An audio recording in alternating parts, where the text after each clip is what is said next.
Write their authors, and that's a very flourishing organization. In Zimbabwe, the situation is even better. We have got ZIWU, which is the Zimbabwe Writers Union. We have got BUAZ, DWAZ, which is Burden Writers Association of Zimbabwe, because the people who have not published, but who are writers or interested in writing, say that the Zimbabwe Writers Union insists on people joining who have published only. So they've established a Burden Writers Association of Zimbabwe. And then we women have said, we may be published, we may not be published, but these organizations are half of the time taking care of men. So we came together, and until I resigned, in fact, about 6 weeks ago, I was the first chairperson of the Zimbabwe Women Writers, that's WW. So, yes, if you mean writers organization, yes and no, on a continental level, we don't have what we are looking for yet. But on state level, a lot is happening in writers organization. Yeah. Okay. And the second part of the question, the part about Islamic thought on Islamic thought, and well, the thing is, for so many of us, part of Africa has always been Islamic. This goes back to way up to the time of the Prophet himself. So African thoughts, and philosophy have been part of the whole agenda, the whole growth of Islam. It's not as if Islam grew one way, and then, you know what I mean? Yeah. Just like Christianity, after all, the first complete Bible was written in Ethiopia, in Africa. So the thing is that Africa has been part of the growth of all these religions. In North Africa, we have writers like Nawal Sadawi, I'm sure you know, if you are interested. By the way, talking of exile and political harassment, Nawal is being harassed right now. But anyway, there have been influences coming from the north, going from the south, and so on.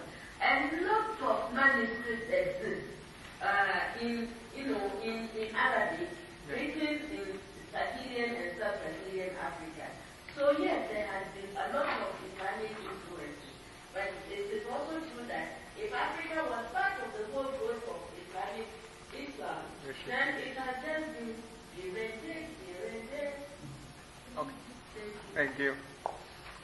My question is for Amma. Why did you decide to become a writer, and when did you decide to become a professional writer, and how did you go about doing that? Well, first of all, I did not, you see, when I was, okay, this is serious, a serious question for me. When I was about 15 or so, in high school, one of our teachers, in fact, our literature teacher, asked us in class, what people wanted to become, what people were interested in pursuing as future careers. And without knowing why, I blurted out to her that I wanted to be a poet.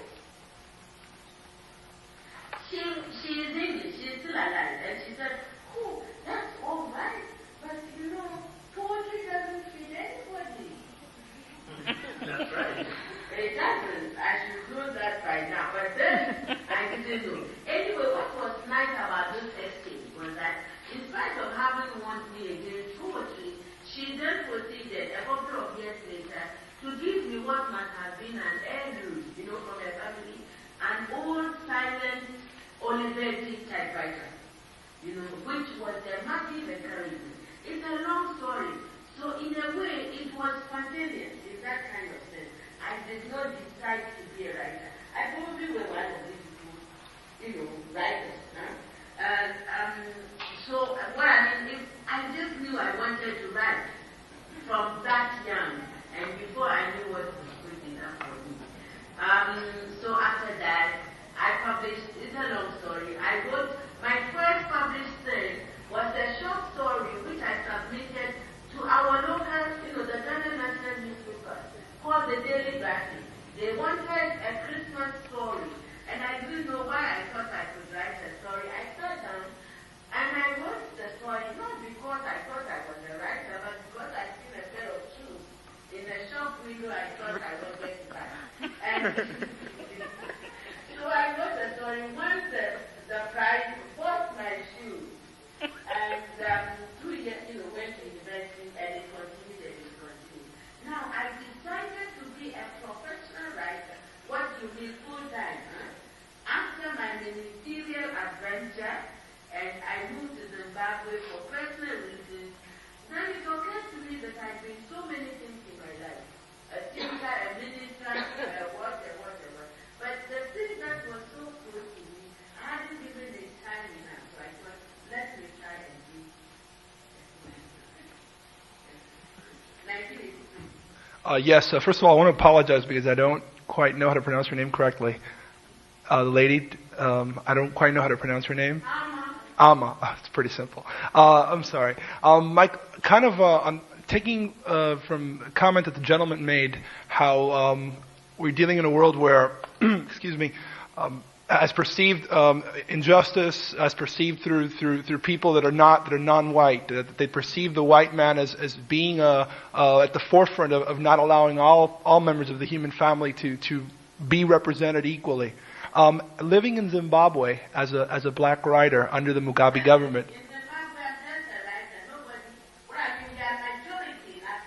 Exactly. No, but I was just interested, since you're living in Zimbabwe, how do the black Zimbabweans and the white Zimbabweans have adjusted under Mugabe? How has the relationship, the race relation, been a little bit better between them? And because we don't hear that much about them in the States, about how the black government. Race is always a tense issue, even in Zimbabwe today. But to answer your question, yes, one of the nicest things, the ZANU-PF government did after independence was, instead of the night of the long life night, which obviously I gave the white community as feared, they didn't go killing white people, they just let them alone. And not only that, they started talking about a specific policy called reconciliation, where the races are supposed to not be antagonistic and so on. So with all of that, race relations is fairly easy in Zimbabwe. But, there are always residues of racism, that sort of thing, and so on and so forth. But, Thank you. I mean, Zimbabwe is okay, and we hope it will get better.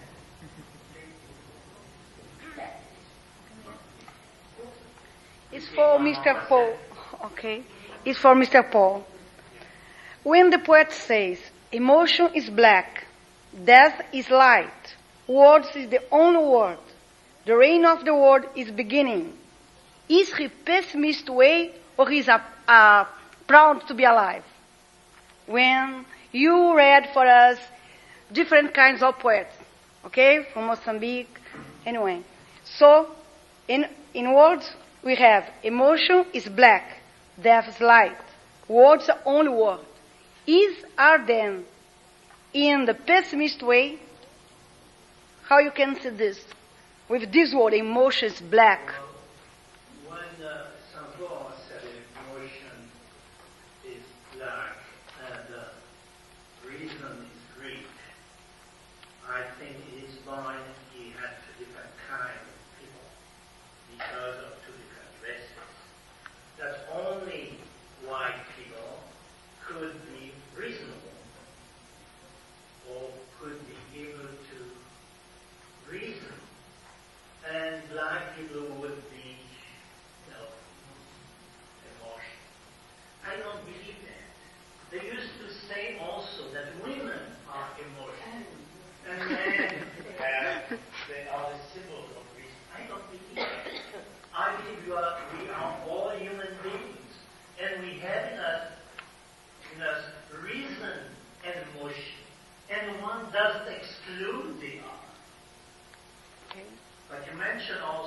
the last verses of mine about the reign of war. The thing is, what I wanted to say is that so far, the world has been dominated by white people, the so-called Christian Western civilization. Although we constitute the majority of the population of the world, the non-white, Asian, black, the Native American, and the people of mixed race. We are the majority. That's because of some kind of I would say, first of all, capitalism. And secondly, because of technology. Because when they first came here, next year we are going to celebrate, according to some people, the 500 years of discovery by Christopher Columbus. The way we people said that we are going to celebrate 500 years of resistance against colonialism. It's a different point of view. But one day, we always say that one day we hope that we'll have democracy. I have a poem, which I will recite next time about democracy. Even if you are not there, then I want to tell you about it. If you hear about it, that's I'm not against democracy. On the contrary, I'm strongly for democracy. But not just democratic rights, not just individual liberties. I'm for democracy on the basis of equality, economic and social equality first. Because I believe that you cannot build a free and democratic society when you don't have economics, a democracy. Democracy must be built on the basis of equal opportunity for everyone. That's the way most of the time they say in this country, but it's not the way. It's it. When I criticize this country, I'm not criticizing American people. I criticize the system, and I criticize the U.S. governments, either democratic or Republican. They don't make too much difference, do they? Okay. But in any case, what I want to say that one day I think we will have a federation, and Caribbean Federation on Confederation or Confederation, made of Haiti and the Dominican Republic, Cuba and Puerto Rico, Jamaica and Grenada, Martinique and La Guadeloupe, in which 4 languages would be spoken: Spanish, French, English, Creole, and where every human being will be free, either black or white, either Native American or Asian, either women or men.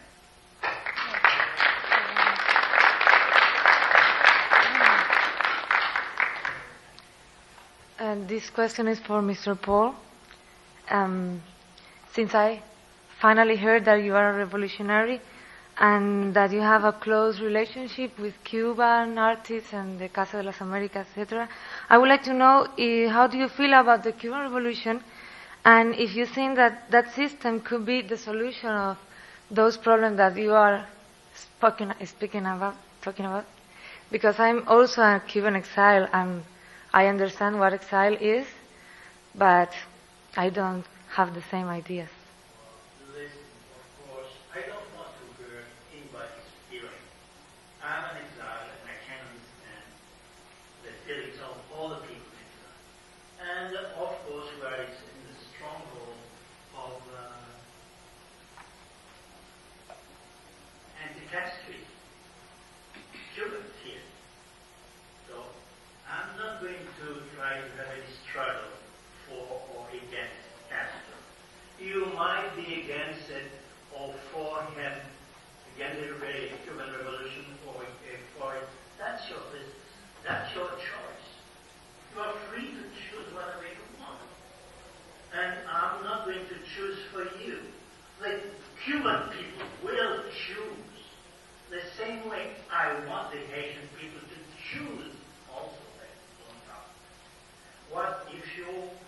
What I'm not trying to hide behind anything. I spoke about my ideas and my feelings, and if you want to know what I do think, let's talk about humanity, mankind.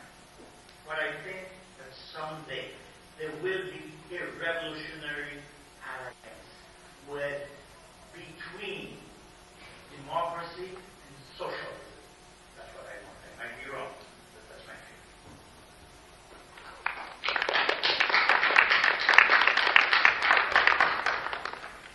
I do want to thank you all for coming, and you've been a very good audience, and we're all happy to have our authors with us. Could we give them a round of applause?